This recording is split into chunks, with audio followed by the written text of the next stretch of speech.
They forced her to wear a torn uniform, locked her in the locker room, dragged her onto the football field to be their joke, called her Cinderella of the turf, laughed, demanded to see her eat dirt in front of the entire town. They called her a walking punching bag, a charity case wearing a jersey. No one knew. She would steal the ball, blast through them like lightning, knock out every player in her way, and score the most historic touchdown Valamont had ever seen. She would do it, without flinching, without blinking, without mercy.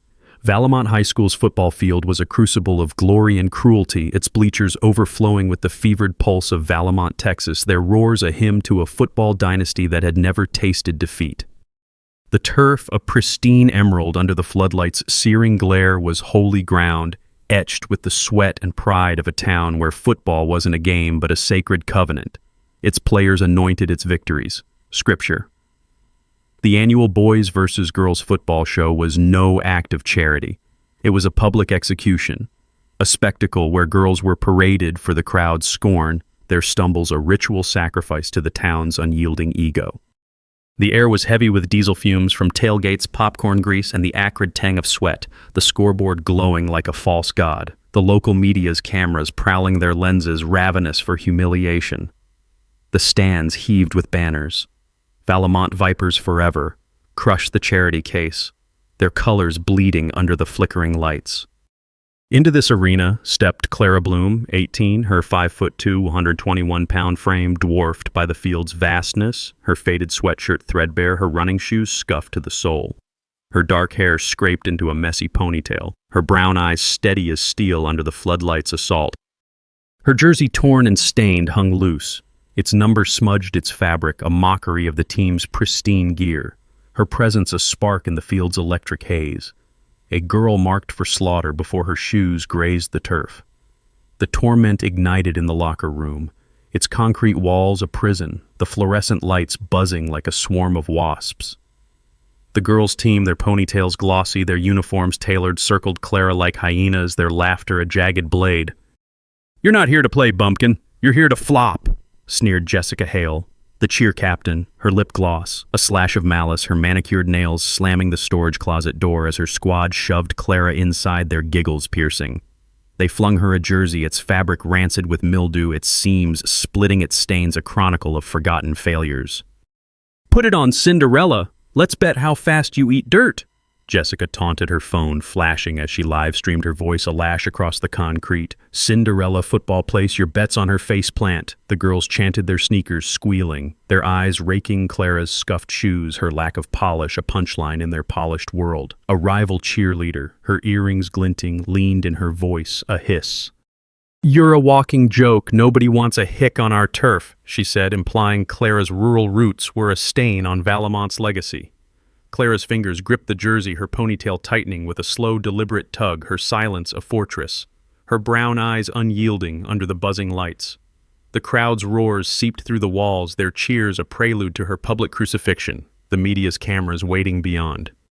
The audience's rage surged, Jessica's cruelty a wound, the cheerleaders' taunt, a call for Clara's power to shatter their ritual. The field was a gladiatorial pit, its turf a canvas for Clara's disgrace, the bleachers a howling tribunal. As Clara emerged from the tunnel, her torn jersey flapping, her shoes scuffing the grass, Brad Monroe, the team captain and mayor's son, his jersey gleaming like armor, his blonde hair a crown, strode forward, his voice a thunderclap over the crowd's cheers. "Well, well, the country bumpkin thinks she can play ball," he mocked, his smirk a blade implying her presence was a mockery of the game. "Hope you know football isn't a punching bag, little girl."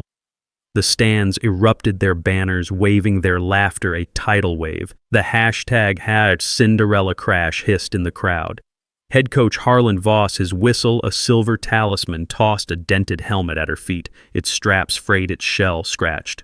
"You're lucky, Bloom.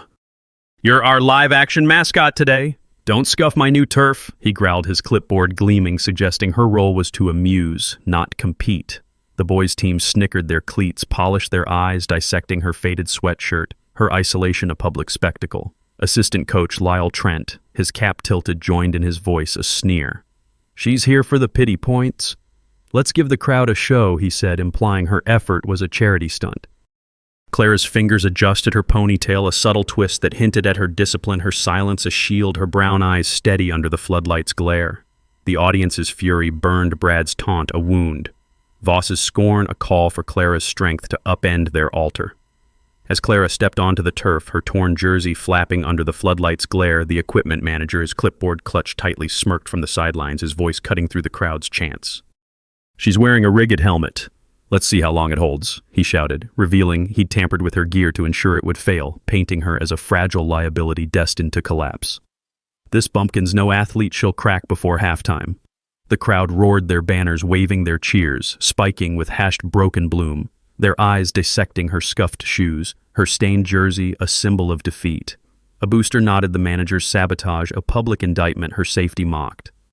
Clara's fingers brushed dirt off her shoes, a slow, deliberate motion that hinted at her unyielding composure, her silence a shield against the betrayal. The media's cameras zoomed the crowd's laughter, a chorus, amplifying her vulnerability.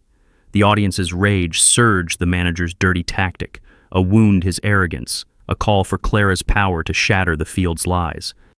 The setup was a death sentence. The referee, his stripes crisp, his whistle gleaming, signaling the girls to line up, his smirk sly as a fox. "Safety, Bloom. Good luck surviving," he said, shoving her into the position where she'd face the biggest players alone, his tone dripping with the certainty of her destruction. The boys' team, their jerseys, a wall of arrogance, deliberately left her exposed, their laughter spiking as the quarterback snapped the ball. The crowd chanted, "Faceplant, Cinderella, faceplant." Their voices a battering ram, their banners mocking her scuffed shoes, her slight frame a bullseye. A linebacker, his shoulders a fortress, charged his cleats, gouging the turf, his tackle slamming Clara to the ground. The impact a gunshot, the stands roaring with glee. Jessica from the sidelines shrieked. "That's one" for the highlight reel, her phone flashing her glee a venomous dart. A school board member, his suit pressed, leaned toward a booster, his voice booming. "She's a nobody here to make us laugh," he said, pointing at Clara's torn jersey, his chuckle a blade, implying her presence was a jest. Clara rose. Her jersey ripped her ponytail, fraying her silence, a storm gathering her brown eyes cold as iron. The audience's rage peaked. The referee's bias, a wound, the board member's taunt, a call for Clara's power to silence their jeers. As Clara lined up for the first play, her shoes scuffing the turf, the school counselor, her glasses glinting, stood near the bleachers, her voice booming over the crowd's jeers. This girl faked her way onto the team she cheated to get here, she accused, implying Clara had lied about her eligibility to paint her as a fraud, unfit for Valamont's sacred game. She's no player, just a schemer riding her father's dead name. The crowd gasped their soda cups, pausing mid-sip, their cheers spiking with #cheater Clara, their banners mocking her faded sweatshirt, her presence a scandal in their minds. A reporter nodded the counselor's words, a public verdict her integrity mocked. Clara's fingers retied her ponytail, a subtle tug that hinted at her suppressed strength, her silence a fortress against the slander. The media scribbled the crowd's amusement a tidal wave her honesty mocked. The audience's fury burned the counselor's false accusation, a wound her judgment, a call for Clara's power to prove her worth beyond their lies. The first half was a relentless gauntlet, each play a fresh circle of hell, the scoreboard ticking against the girls. The boys' lead a towering monument to their dominance. Clara was a marked target, her safety role a trap rigged for her ruin, the boys' plays engineered to crush her, their tackles bone-rattling, their laughter a whip. A tight end, his grin a crescent of cruelty, spat on her jersey after a play, his voice a low growl. "Stay down, bumpkin. Nobody wants you here," he said, implying her effort was a delusion unfit for Valamont's sacred turf. The crowd cheered. Their soda cups raised their amusement a chorus that drowned the floodlights' hum. Coach Voss forced her to fetch balls after every play, his whistle a lash across the field. "Move, Bloom, mascot duty." He barked his clipboard, a scepter suggesting her place was servitude, not sport. The media's cameras zoomed their lenses, feasting on her stained jersey, her scuffed shoes, the hashtag turf trash slithering through the stands. A team manager, his headset gleaming, leaned toward a trainer, his voice sharp. "She's a liability. Should have stayed in the sticks," he said, implying her rural roots disqualified her from the game. Clara's fingers steadied her helmet, a slow, deliberate motion that hinted at her unyielding resolve, her silence, a fortress, her brown eyes unmoved. The audience's fury surged, the tight end's cruelty, a wound, the manager's scorn, a call for Clara's legacy to torch their field. As Clara rose from a brutal tackle, her jersey torn under the floodlights, the Booster Club president, his tie knotted tightly, addressed the stands, his voice echoing through the diesel-soaked air. "Her father was a washed-up drunk. His scandal's why she's here begging for scraps," he sneered, mocking Daniel Bloom's downfall to imply Clara's presence was a desperate attempt to redeem a tainted legacy. "She's no Bloom, just a leech chasing a ghost." The crowd erupted, their cheers spiking with hard scandal, spawned their banners waving their laughter a chorus. Clara's fingers steadied her helmet, a slow, deliberate gesture that hinted at her quiet resolve amidst the slander, her silence a shield. The media's cameras zoomed the crowd's amusement, a tidal wave, her heritage mocked. The audience's rage piqued the president's taunt, a wound his influence, a call for Clara's power to silence the field's hypocrisy. The torment sharpened as the first quarter bled into the second, the crowd's cheers, a hymn to Clara's defeat, the scoreboard, a glaring indictment. A teammate, her ponytail bouncing, tripped Clara during a huddle, her voice a venomous hiss. "You're dragging us down. Quit before you embarrass us more," she said, implying Clara's presence was a stain on the girls' team. The stands snickered, their banners waving their laughter, a dagger that pierced the diesel-soaked air. A local sports anchor, his mic clipped, leaned toward a cameraman, his voice loud enough for the bleachers to carry it. "This girl's a charity case here for the sob story, not the score," he said, pointing at Clara's torn jersey, his chuckle ablaze, suggesting her effort was a publicity stunt. The media scribbled the crowd's amusement a tidal wave, her determination mocked as a fool's errand. Assistant coach Trent orchestrated a play to humiliate her, signaling a fake handoff that left Clara alone against a charging defensive end, his tackle a thunderclap, the crowd's cheers spiking. "That's how you bury a nobody," Trent shouted, his cap tilted, his glee a public verdict. Clara's fingers tightened her ponytail, a subtle tug that hinted at her laser focus, her silence a shield, her brown eyes steady as granite. The audience's rage burned the teammates' sabotage, a wound the anchor's taunt, a call for Clara's power to prove them wrong. As Clara scrambled for a loose ball, her shoes slipping on the turf, the rival team captain, his wristbands gleaming, rallied the boys' team, his voice a bellow that incited the stands. "Let's make her quit. Chant, Cinderella crumbles," he commanded, orchestrating a crowd-wide chant to break her spirit, painting her as a fragile outsider unfit for Valamont's elite. "She's got no guts. Watch her run crying." The crowd complied, their voices a battering ram, their cheers spiking with Nashgat, crumble Clara, their banners mocking her frayed ponytail, her effort a spectacle of failure. A trainer nodded the captain's tactic, a public execution, her endurance mocked. Clara's fingers brushed her jersey, a deliberate twist that hinted at her unshaken discipline, her silence a fortress against the mob. The media's cameras zoomed the crowd's chant a chorus, her resolve mocked. The audience's fury burned the captain's dirty tactic, a wound, his bravado a call for Clara's power to crush their game. The cruelty peaked as halftime loomed the field, a crucible of sweat and screams, the floodlights casting jagged shadows across the turf. A cornerback, his cleats gleaming like daggers, shoved Clara after a play, his voice a snarl that cut through the crowd's chants. "You're not a player, you're a prop for our highlight reel," he said, implying her role was a punchline in Valamont's storied legacy. The stands roared their cheers, spiking their eyes, dissecting her scuffed shoes, her slight frame a target painted in neon. Jessica from the sidelines screamed, "Keep eating dirt, Cinderella," her phone flashing her glee, a venom that poisoned the air. The crowd's chants of faceplant swelled their banners, a forest of mockery. Clara's resilience a joke to be crushed. A rival cheerleader, her earrings sparkling, leaned toward Jessica, her voice a hiss. "Her dad was a disgrace, guess failure runs in the family," she said, mocking Clara's father's scandal, implying her blood was tainted. The media zoomed their lenses, capturing her dirt-smeared jersey, her frayed ponytail, the hashtag Bloombust whispered in the stands. Clara's fingers brushed her jersey, a slow, deliberate gesture that hinted at her suppressed fire, her silence a strategy, her brown eyes cold as a winter storm. The audience's rage piqued the cornerback's shove, a wound the cheerleaders' taunt, a call for Clara's power to shatter their illusions. As Clara stood for the second half, her jersey soaked under the floodlights, a local reporter, his microphone clipped, faced the stands, his voice sharp and calculated.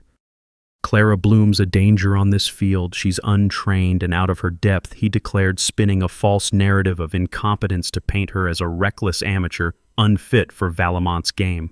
"She's a liability who'll ruin the show." The crowd roared their cheers, spiking with clumsy Clara. Their soda cups raised their laughter, a dagger. Clara's finger steadied her shoelaces, a slow, deliberate motion that hinted at her suppressed fire, her silence, a strategy against the lies. The media nodded the crowd's amusement a chorus, her potential mocked. The audience's rage piqued the reporter's false narrative, a wound his ambition, a call for Clara's power to prove her skill beyond their prejudice. Halftime was a brief reprieve, the field silent, but the stands buzzing, the crowd's anticipation, a fever pitch, their banners waving like war flags. The girls' team huddled their eyes, avoiding Clara, their whispers sharp. "She's making us look weak," one muttered, implying her endurance was a liability. The boys' team lounged their laughter, a chorus, Brad tossing a ball and sneering, "Let's make her cry in the second half." The media circled their cameras hungry, a reporter muttering, "She's the story, Valamont's favorite punching bag."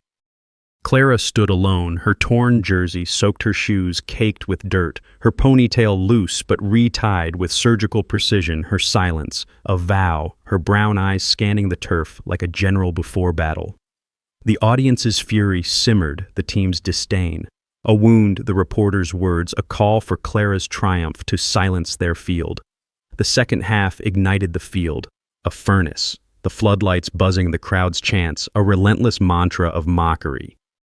Clara was battered, each play a public execution, the boys' plays a calculated assault, their tackles seismic, their laughter a whip that lashed the turf.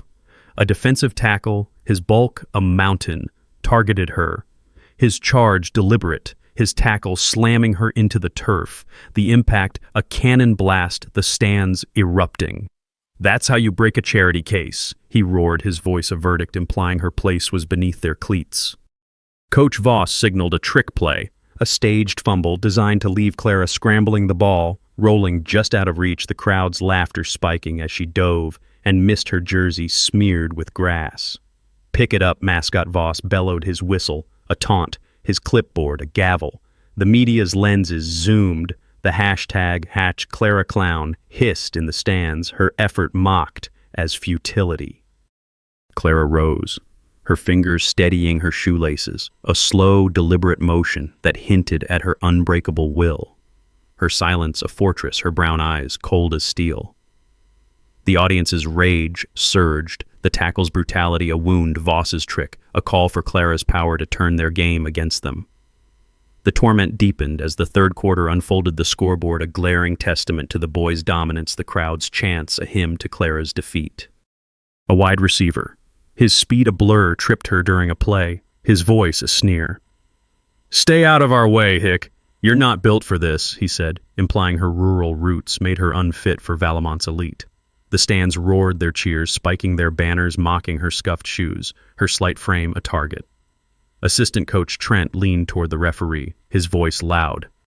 "Let's run her into the ground, nobody'll miss her," he said, orchestrating a penalty play that pinned Clara against two linemen, their tackles a coordinated assault, the crowd's cheers a tidal wave. The school board member, his suit gleaming, shouted to the booster, "She's a disgrace to our legacy, let's end her," implying her presence soiled Valamont's pride. The media scribbled their cameras, capturing her dirt-caked jersey, her frayed ponytail, her resilience a joke to be crushed. Clara's fingers retied her ponytail, a deliberate twist that hinted at her suppressed fire, her silence a strategy, her brown eyes steady as a blade. The audience's rage piqued the receiver's trip, a wound, the board members' scorn, a call for Clara's power to rewrite their history. The turning point erupted in the third quarter's final minutes, the field a chaos of sweat, screams, and shattered egos, the scoreboard ticking the boys' lead, a fortress of arrogance. A play imploded. The quarterback fumbling the ball, spinning on the turf like a taunt, the crowd's cheers faltering, the media's cameras zooming with predatory focus. Clara moved like a phantom, her scuffed shoes a blur, her slight frame a lightning bolt, her brown eyes locked on the leather prize. She snatched the ball, her grip iron. Her body surging forward, the stadium plunging into a deafening silence, only the rhythmic thud of her shoes echoing across the turf. For 15 seconds, time was hers, the floodlights, her crown, the turf, her kingdom. She carved through 7 players, her angles, textbook, her speed, a specter, her training, a secret forged in years of unseen drills. She dodged a charging linebacker, her cut sharp as a scalpel, his bulk crashing into the turf, the crowd gasping. A perfect stiff arm sent Brad Monroe flying, his jersey soiled, his pride obliterated as he slammed into the sidelines, his blonde hair matted the stands, stunned. A flawless spin move made 2 defenders collide, their helmets clanging like a death knell, their egos shattered. Clara dove into the end zone, her body a comet, her touchdown a masterpiece, the ball spiking the turf with a crack, the scoreboard flashing in surrender. The stadium was a crypt, only heavy breaths and the hum of floodlights heard, the media's cameras frozen, the crowd's banners limp as rags. Clara stood, her torn jersey a banner of defiance, her ponytail loose, her brown eyes steel cold, her silence a gavel that judged the field. The audience's triumph roared Clara's touchdown, a thunderbolt. Her restraint a blade that sliced through Valamont's arrogance, a moment that shattered their ritual. The aftermath was a reckoning. The field, a graveyard of hubris, the floodlights flickering like dying stars, the scoreboard a monument to Clara's conquest. She tore off her dented helmet, her dark hair spilling like a warrior's mantle, her brown eyes sweeping the silent bleachers, her voice low and lethal as she seized the referee's mic. "My name is Clara Bloom, daughter of Daniel Bloom, Super Bowl MVP 2005. I never spoke because I don't need my father's name to bury you," she said, her tone ice her shoes, steady on the scarred turf, the crowd frozen, their breaths trapped in their throats. "You built this game to break me, but you broke yourselves. Valamont's pride is a lie, and today I exposed it." The Jumbotron flared a video rolling its grainy footage, a revelation, a younger Clara, a U16 national athlete shattering the state speed record, her form a symphony of power. Clara training in a deserted field, her father's voice coaching her through drills. Clara vanishing after his scandal, her legacy buried by shame. The bleachers gasped, the media's cameras zooming, the hashtag had Bloom legend whispered in awe, the crowd's banners forgotten.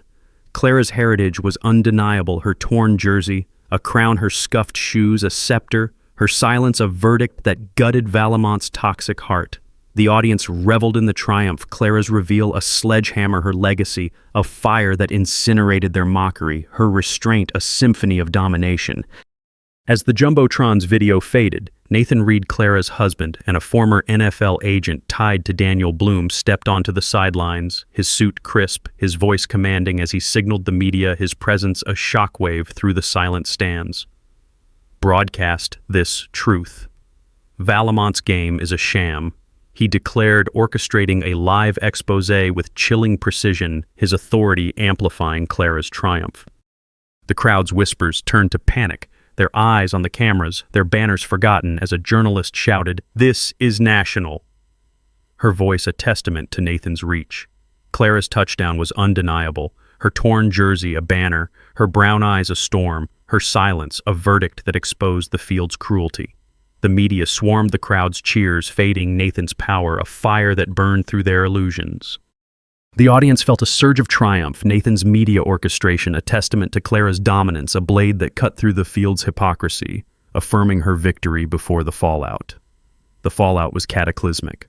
The field a battlefield strewn with the wreckage of Valamont's pride, the floodlights casting long shadows on the defeated. Coach Voss stood paralyzed, his whistle dull as the principal stormed the sidelines, his voice a guillotine. "You're fired. Harlan, you turned our game into a disgrace," he said, his words a verdict on Voss's cruelty. The crowd's whispers turning against him, his clipboard a relic of failure. Brad Monroe, his jersey smeared with dirt, his scholarship revoked, stood silent, his blonde hair matted the media, documenting his bullying, his captaincy. A ghost. Jessica Hale, her phone dark, her live stream exposed as a scandal, stood frozen. Her lip gloss, dull. The crowd shunning her, her cheer status erased. Assistant coach Trent, his cap askew, was banned from coaching, a board member's voice cold. "Your plays shamed us, you're out." The tight end who'd spat on her stood silent, his grin gone, his taunt a mistake that cost him his spot, his teammates turning away. The teammate who'd tripped her stood frozen, her ponytail limp, her sabotage a wound that marked her as an outcast, her role terminated. The school board member, his suit wilted, faced resignation demands, his taunt a mistake that cost him his influence, the boosters abandoning him. The team manager, his headset useless, stood silent, his scorn a regret that ended his job, his authority nullified. The sports anchor, his mic unclipped, muttered apologies, his taunt a mistake that tarnished his career, the media turning on him. The rival cheerleader, her earrings dull-faced expulsion, her taunt about Clara's father, a wound that erased her clout, her peers ignoring her. The audience felt a surge of justice. Each antagonist's cruelty repaid their egos, obliterated by Clara's silence, a triumph that echoed every wound they'd inflicted. As Clara's speech echoed, Nathan Reed strode to the school board's box, his eyes locked on the president who'd mocked her father, his voice a blade that silenced the stands. "Your lies about Daniel Bloom's daughter end. Now resign or face a lawsuit that'll bankrupt this town." He demanded, his authority as a former NFL agent, a hammer that shattered their influence, amplifying Clara's triumph. The crowd's gasps turned to whispers, their eyes wide, their soda cups forgotten, as a booster muttered, "He's untouchable," his voice a hymn to Nathan's power. Clara's legacy was undeniable, her torn jersey a crown, her silence a gavel that judged the field's elite. The board member stammered, the crowd's cheers for Clara surging Nathan's confrontation, a fire that burned through their corruption. The audience reveled in the triumph, Nathan's confrontation, a testament to Clara's dominance, a blade that cut through the field's lies, affirming her power before the accounts froze. As Nathan's media command took hold, the equipment manager who'd rigged Clara's helmet stood frozen, his clipboard slipping, the crowd's whispers turning against him, their eyes judging his headset now a symbol of shame. A principal approached, his voice cold. "Your sabotage cost you your job. Leave the field." His words a verdict on the manager's malice. Clara's touchdown had exposed his treachery, her power a mirror reflecting his disgrace, her silence a gavel that silenced his career. The crowd ignored him, their cheers for Clara, her authority rewriting his narrative, her torn jersey a symbol of victory. The media noted his ruin, his clipboard worthless, his sabotage erased. The audience felt a thrill, the manager's public disgrace, a testament to Clara's dominance, his dirty tactic repaid with ruin, a justice that echoed every lie he'd spread. The school counselor who'd accused Clara of cheating clutched her glasses as the crowd's murmurs praised Clara, their cheers for her touchdown drowning her voice. A superintendent approached, his tone icy.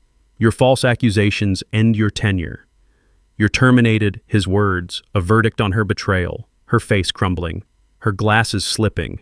Clara's power had exposed her lies, her touchdown a mirror, reflecting her shame, her silence, a gavel that silenced her influence. The crowd ignored her, their eyes on Clara's presence, her authority erasing her clout, her torn jersey, a symbol of victory. The media broadcast her ruin, her glasses worthless, her accusations erased. The audience reveled in the justice, the counselor's career ruin, a testament to Clara's dominance, her accusation repaid with disgrace, a triumph that resonated with every lie she'd told.